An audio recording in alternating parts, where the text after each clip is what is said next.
Shotguns are annoying. They are. If you're on the receiving end of them in Call of Duty, they're annoying, but they're also really fun if you're the one pulling the trigger. But there's a lot of shotguns in Call of Duty that can be annoying for both parties, because if you're the one pulling the trigger, you're never going to get any good kills. If you're the one on the receiving end, you're just going to get a bunch of annoying red markers on your screen. I mean, seriously. Look at the S12 from Black Ops 2, and do not come at me and say, Jimmy, it was actually good. Don't do it. Don't be that one person in the comment section. Yeah, it had a high fire rate. Yeah, you're playing it on the port, and you think it's okay. Solid ammo capacity. It was misunderstood. It was underappreciated. No, it's terrible. Doesn't matter how fast you can shoot it or how many times you can shoot it when it does barely any damage. And when the pellets literally disappear into thin air after something like 10 feet. And are you going to sit there and tell me, Jimmy, you should take the S12 into battle instead of the Remington or the KSG? Of course not. Why would you do that? Black Ops 2 had two of the best shotguns Treyarch has ever produced. And then there was this dinky little thing that they somehow thought you were going to use. What was the point? Oh, but Jimmy, the S12 is amazing in hardcore. I know. Everything is. Stop using that as a defense.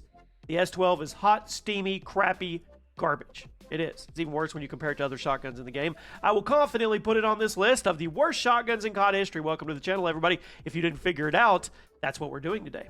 The worst shotguns in COD history. Next up, shotguns I would say were genuinely crappy in COD 4, right? Mainly because Infinity Ward hadn't figured out how to make a good shotgun yet. That's okay. They would figure it out by 2009 with Modern Warfare 2, where they would make several of the best shotguns in Call of Duty history. But back in 2007, no secret sauce yet. So the shotguns in COD 4, pretty underwhelming, and the worst of the bunch was by far the M1014. It was a semi-auto shotgun, pretty decent fire rate, but the damage was just crazy inconsistent. And it could only hold 4 shells at a time. And you had to load every shell individually. And the pellets disappeared after like 20 feet. And the maps in COD 4, basically all mid-range, so shotguns were pointless. Yeah, the gun sucked. Nobody was using shotties in this game, and if you were using a shotty, you were using the W1200, which wasn't amazing, but it could, I guess it could at least get you more consistent insta-kills. This thing, it just didn't have the consistency necessary for a shotgun in the game, and the individual shell reloads made it even more unnecessarily annoying to use. And speaking of guns with really long reload animations, earthy double-barreled shotgun that didn't actually do any damage and took 20 years to reload. Thank you, Sledgehammer. I'm talking about the M30 in COD World War II. I do appreciate the dev time that went into it. I do. The M30 may have looked and sounded really cool, but the damage was laughably bad, and the reload animation was really slow. And I think what really destroyed the gun was the fact that the combat shotgun existed.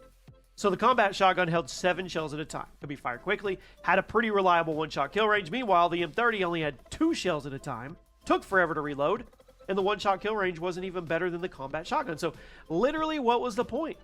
I mean, I guess it had the rifle bullet attachment that would basically turn it into the KSG from Black Ops 2, but at the same time, you could only load 1 rifle bullet at a time, so you would just be seeing the long freaking reload animation even more frequently than before. It was a pointless gun. It was. Sledgehammer really thought we were going to enjoy it. We didn't. Now let's talk about more downgraded shotguns. The AA-12 that made its COD debut in classic Modern Warfare 2, where it was one of the best full auto shotguns in COD history, but this is not a video of the best full auto shotguns. It's not.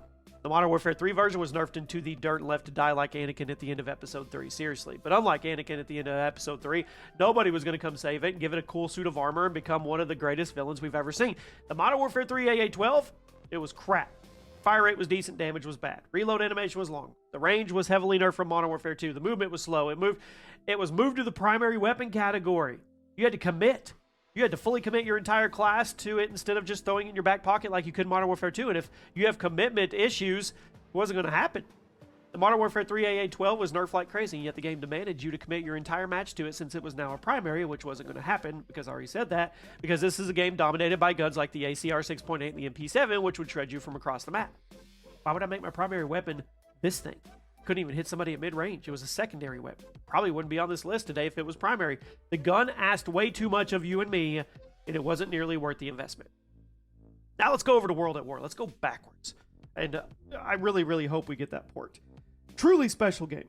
Really hoping all the rumors are true about the PS5 port. Some of you newer COD players really need to experience what this game was like, and hopefully a non-hacked version of it will give you some good perspective. That being said, when the PS5 port does come out, be sure to never pick up and use the trench gun. It's useless. It looks like the combat shotgun. It's deceptive, right? From COD World War II. Do not let that fool you.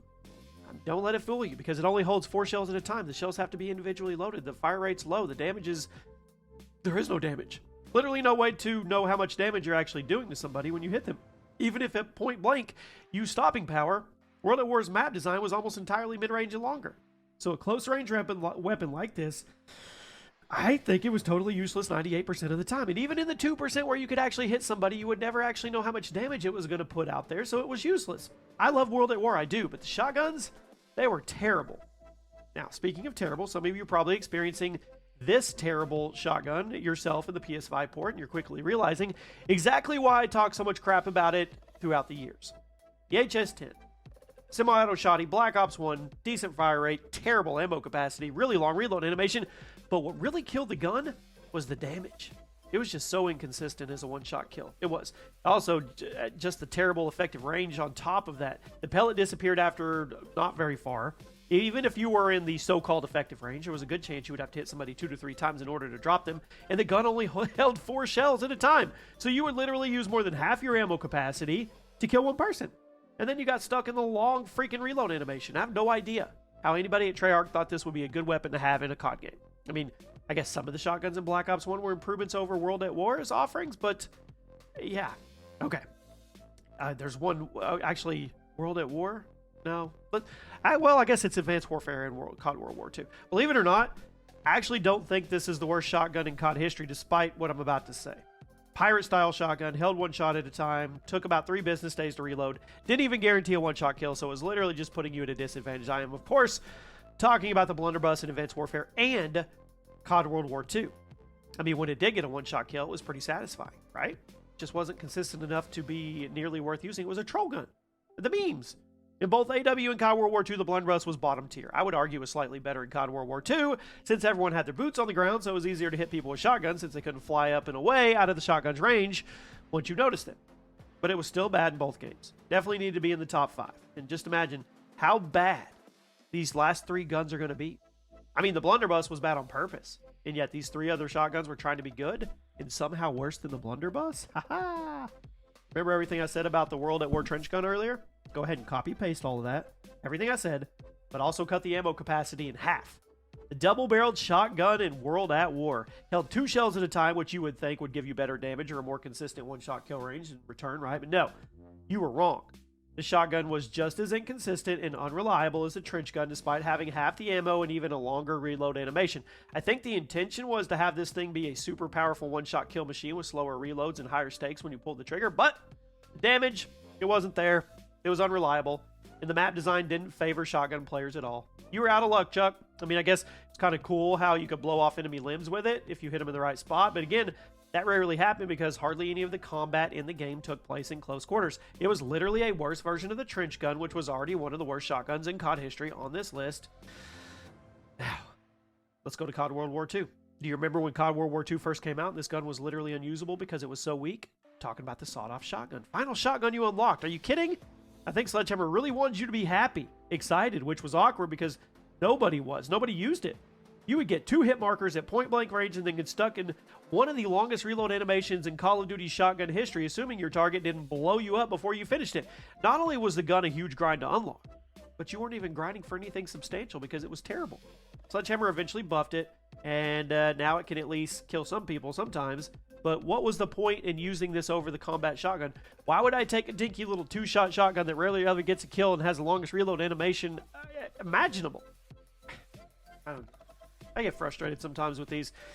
This one's easy. Number 1, no doubt in my mind, easily the worst shotgun in COD history, the Olympia Black Ops 1. Have you tried it? Have you tried it in the ports? It's quite literally useless, despite Treyarch insisting it was viable. I mean, obviously it holds 2 shells at a time, and that wouldn't be a major problem if those 2 shells had some power, some oomph, but they didn't. The Olympia was horribly inaccurate, huge pellet spread. Aim down the sights would actually make the pellet spread wider instead of tighter, which I guess was funny to somebody over at Treyarch because they never fixed it. Damage sucked. Well, it didn't suck. It was inconsistent. I guess if you stuck it into somebody's chest, it was good. But the 1-shot kill range was a joke. Pellets disappeared in thin air. You could literally only use this thing at point-blank range, and you weren't even guaranteed a kill in those situations. So you were literally better off using your melee, and yet Treyarch put it in the game. They dedicated dev time to this thing. They even put it in a default class because some joker thought it would be funny to watch new players try to level up with it. That was pretty funny. By far the worst shotgun in COD history, if you ask me. And those of you on the PS5 port, you're probably nodding your heads in agreement with me in unison right now. It was truly something special. Special. Just not in a good way.